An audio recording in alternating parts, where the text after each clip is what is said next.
दोस्तों ऐसा power supply आप घर पे बिल्कुल फ्री में बना सकते हो। इसमें आईसी वगैरह कुछ नहीं आपको लगाना है। तो आप देखना 12 वोल्टेज के बीच में जो भी पावर रहता है आप उसे कंट्रोल कर सकते हो। तो चलिए शुरू करते हैं। तो गाइस देखना मेरे पास एक 12 वोल्ट का ट्रांसफार्मर है। तो इस ट्रांसफार्मर की वायरिंग में मैंने खुद से किया, आप वो वीडियो भी जाके देख लेना। तो देखिए इसमें 4 वायर आपको देखने को मिलेगा। 2 वायर इसका आउटपुट का आता है, दो वायर जो इसका इनपुट का आता है। तो हम क्या करेंगे, इसी 12 वोल्टेज को बल्ब को अलग अलग वोल्टेज से सप्लाई देके इसको रेगुलेट करेंगे।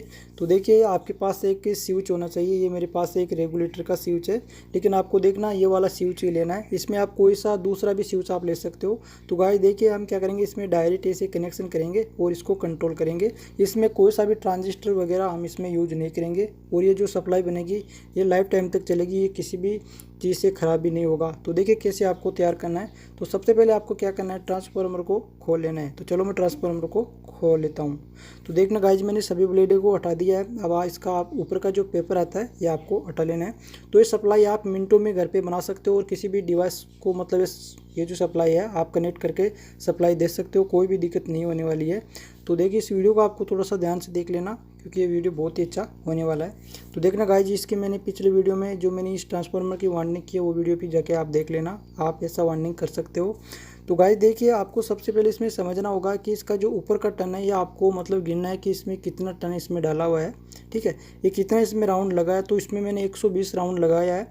आप अपने ट्रांसफार्मर का जो राउंड देख लेना कितना मतलब राउंड है, तो उसी हिसाब से आपको ये तैयार करना है। तो देखना इसमें 120 है, तो करीब करीब 120 ही आता है सभी 12 वोल्ट के ट्रांसफार्मर में। तो देखिए गाइज मैंने इसका सभी वायरिंग को यहाँ से हटा लिया है। अब आपको देखिए थोड़ा सा यहाँ से इंपॉर्टेंट है, ये चीज़ आपको समझना है। तो देखना ये इसकी एसी कोयल इसके अंदर लगी है और यहाँ पे एक देखना पेपर लगा रहता है। अब आपको ऊपर की वायरिंग करना है, या आपको कैसे करना है तो थोड़ा सा आपको ध्यान से देखना है। तो गाइस देखिए मैं यहाँ से स्टार्ट करूँगा, क्योंकि इसमें बहुत सारे यहाँ पे हम वायर को निकाल सकते हैं। ठीक है, यहाँ से हम इसको वायरिंग स्टार्ट करते हैं। तो आपको देखना स्टार्टिंग कैसे करना है वो आपको थोड़ा सा। तो इसमें देखिए आपको कुछ कॉपर आपको वायरिंग मतलब वायर भी आपको लेना है। तो ये वायर हम सभी इसके अंदर लगाएंगे। तो देखिए आपको स्टार्टिंग कैसे करना है ये आपको थोड़ा सा यहाँ से समझना है। तो 120 में हम क्या करेंगे, इसमें 3 भाग में इसकी डिवाइडिंग करेंगे। तो जैसे कि इसमें 30-30 टन इसमें हम डालेंगे। ठीक है, 30-30 टन डालेंगे तो ये 5 वायर में पूरी कंप्लीट हो जाएगी। तो इसी प्रकार से आपको क्या करना है, देखिए यहाँ से आपको इस वायर को ऐसे लगा लेना है। तो और यहाँ पे आपको क्या करना है, देखिए ये 30 टन आपको यहाँ पे डाल देना है। ठीक है, अच्छे से आपको टाइट इसमें 30 टन यहाँ पे डाल देना है। और फिर क्या करना है, अगले राउंड में भी आपको ऐसा 30 टन डालना है। तो चलो मैं सबसे पहले क्या करता हूँ, इसमें 30 राउंड है वो लगा लेता हूँ और फिर आपको अच्छे से समझाता हूँ कि आपको कैसे इसकी वाइंडिंग करना है। तो देखिए गाइज इस प्रकार से आपको इसकी वाइंडिंग है अच्छे से कर लेना है। ठीक है, बिल्कुल टाइट करना है। तो गाइज देखना मैंने इसमें 30 राउंड इसके अंदर है लगा दिया। अब 30 राउंड डालने के बाद आपको क्या करना है, देखिए यहाँ पे इसको थोड़ा सा यहाँ से आपको रफ कर लेना है, क्योंकि इसमें पॉलिश आती है। तो यहाँ भी हम इसमें क्या करेंगे, एक वायर को लगाएंगे। तो ऐसे करके आपको क्या करना है, 30-30 टन करके आपको वायर आपको निकाल लेना है। तो गाइज देखिए इस पर आपको इस प्रकार से मोड़ लेना है और इसको आपको देखिए थोड़ा सा यहाँ से रफ कर लेना है। इस पर पॉलिश आता है, तो आपको पॉलिश आता है तो इस पॉलिश को आपको थोड़ा सा किसी भी चीज़ से आपको देखना रफ कर लेना है। तो मेरे पास एक ब्लेड है, इस ट्रांसफार्मर का ब्लेड है, तो मैं इसे थोड़ा सा रफ कर लेता हूँ। तो रफ करने के बाद आपको देखना इस पर भी एक यहाँ से आपको एक वायर जोड़ना है। तो देखिए आपको एक चीज़ का ध्यान रखना है, मैं आपको एग्जांपल के लिए थोड़ा सा सिखा रहा हूँ। आपको क्या करना है, इस वायर को ही, इस कॉपर वायर को ही आपको बाहर निकाल लेना है। ठीक है, या आपको अंदर वायर किसी में इसमें नहीं लगाना है, आपको सिंपली एक कॉपर वायर को सभी को बाहर निकाल लेना है। ठीक है, इससे आपका क्या होगा, वाइंडिंग अच्छा होगा और वाइंडिंग सही रहेगा। तो मैं तो आपको इसे दिखा रहा हूँ, लेकिन आपको वायर को सभी को बाहर निकाल लेना है। जो भी कॉपर वायर रहता है जैसे कि मैं निकाल रहा हूँ, तो ये आपको क्या करना है, 2 वायर को यहाँ से मतलब लपेट करके बाहर निकाल देना है। लेकिन मैं तो इसमें वायर जोड़ के दिखा रहा हूँ, लेकिन आपको वायर नहीं जोड़ना, ये काम आपको नहीं करना है। ठीक है, आपको डायरेक्टली वायर निकाल देना है। इससे आपका काम और भी आसान हो जाएगा और आपकी ट्रांसफार्मर की वाइंडिंग अच्छे से हो जाएगी। तो गाइस आपको देखना है इस प्रकार से क्या करना है, सभी पे आपको 30-30 टन पे आपको इस प्रकार से रब करके आपको एक वायर जोड़ देना है और वायर को बाहर निकाल लेना है। तो देखिए जैसे मैं वायर को बाहर निकाल रहा हूँ, एक मैंने निकाल रखा है स्टार्टिंग का जो मैंने वायर निकाल दिया। अब देखना ये इसका ये सेकंड वायर देखना इसे निकाल दिया है। अब आपको देखिए क्या करना है, अगर आप ऐसे वायर लगाओगे तो आपको क्या करना होगा, हर पे आपको टेप करना होगा। देखिए जैसे कि मैं बता रहा हूँ, इसे आपको इसके नीचे या तो कागज़ आपको लगाना पड़ेगा या फिर आपको टेप करना पड़ेगा। तो ऐसे आपको नहीं करना है, आपको डायरेक्ट क्या करना है, कॉपर वायर को ही बाहर निकाल देना है और फिर आपको उस पर बाहर से आपको वायर जोड़ लेना है। लेकिन मैं आपको जल्दबाजी में ऐसा दिखा रहा हूँ। तो देखिए आपको क्या करना है, ऐसे आपको लगा देना है। अगर आप ऐसे करना चाहते हो तो भी कर सकते हो, लेकिन आपको कॉपर वायर बाहर निकाल करके फिर करना है।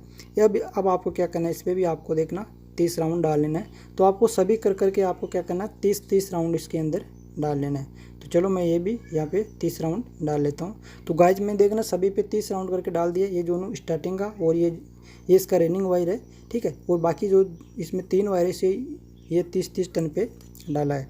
तो देखना 5 वायर की मैंने इसमें वार्निंग कर दी है। अब देखिए हम क्या करेंगे, इसको वापस पैक करेंगे, ब्लेड इसके अंदर लगाएंगे और फिर इसका कनेक्शन करेंगे। तो चलो सबसे पहले हम क्या करेंगे, इसके अंदर है ब्लेड लगाते हैं और फिर आपको समझाते हैं। तो गाइस देखना मैंने इसे ब्लेड भी लगा दिया है, ठीक है। और देखना इसमें मैंने ये पेपर लगा दिया, क्योंकि जो ब्लैक वाला पेपर है वो ख़राब हो चुका है। इसमें आप कोई सा भी पेपर लगा सकते हो या फिर टेप लगा सकते हो। तो गाइस इस प्रकार से आप कनेक्शन करना है। अब देखिए इसका जो स्टार्टिंग का ये दोनों वायर है, ठीक है, ये वायर स्टार्टिंग है दोनों, और ये वाला रनिंग का और ये वाला इसका रेगुलेट करेंगे इस वायर से। तो अब देखिए आपको कैसे कनेक्शन करना है। तो देखिए ये जो बल्ब लेना है, सबसे पहले बल्ब का जो भी एक पॉइंट आपको आउटपुट में देखना इस प्रकार से जोड़ लेना है, ठीक है। स्टार्टिंग जो वायर रहता है उसी से आपको जोड़ लेना है। अब देखिए इस पर कनेक्शन कैसे करना है। तो देखिए अगर आपके पास कोई दूसरा स्विच है तो यहाँ इसमें लाइन लिखा रहेगा, ठीक है। और ये 1 नंबर 2 नंबर 3 नंबर 4 नंबर ऐसे लिखा रहेगा, ठीक है।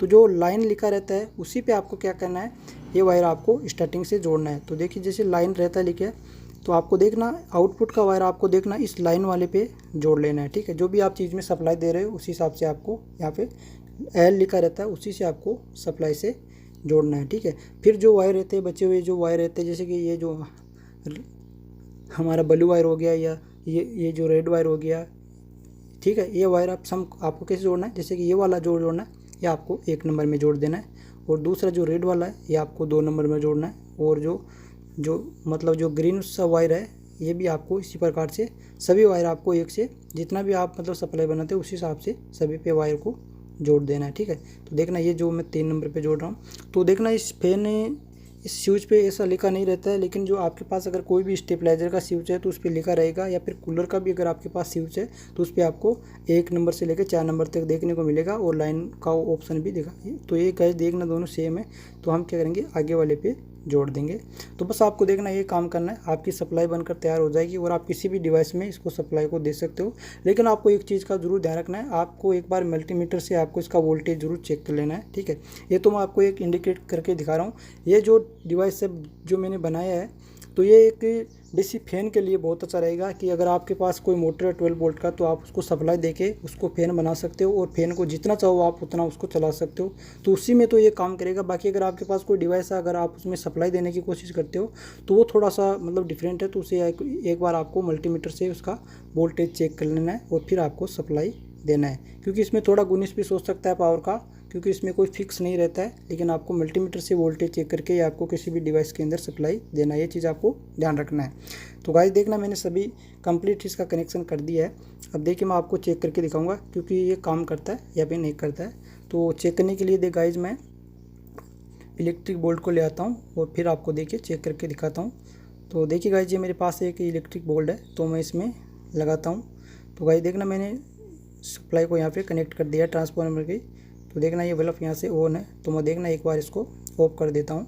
अब देखिए जैसे कि मैं इसको 1 नंबर पे इसको ऑन करता हूँ तो आप देख सकते हो गाइस 1 नंबर पे बल्ब कितना कम जल रहा है, 2 नंबर पे देखना कितना काम कर रहा है, 3 पे कितना काम कर रहा है, 4 पे कितना काम कर रहा है। तो उसी हिसाब से ये वर्क करेगा।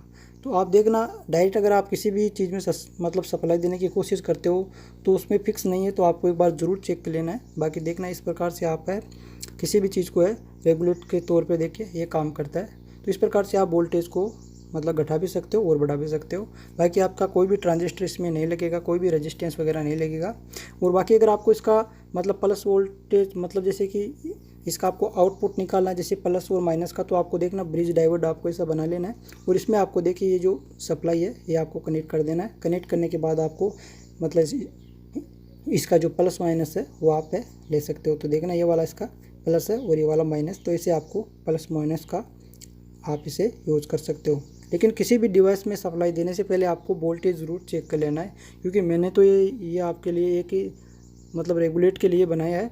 बाकी आप मतलब अगर इसे मोटर चलाना चाहते हो डीसी का तो आप चला सकते हो, कोई भी दिक्कत नहीं होने वाला है। बाकी आप भी थोड़ा सा डिवाइस में ध्यान रखें। बाकी देखिए फ्रेंड, ये अच्छे से वर्क करता है। तो ये वीडियो अच्छा लगे तो आप अपने दोस्तों के साथ भी ज़रूर शेयर करना है। तो आज के लिए फ्रेंड इतना ही है, मिलते हैं आपसे नेक्स्ट वीडियो के साथ।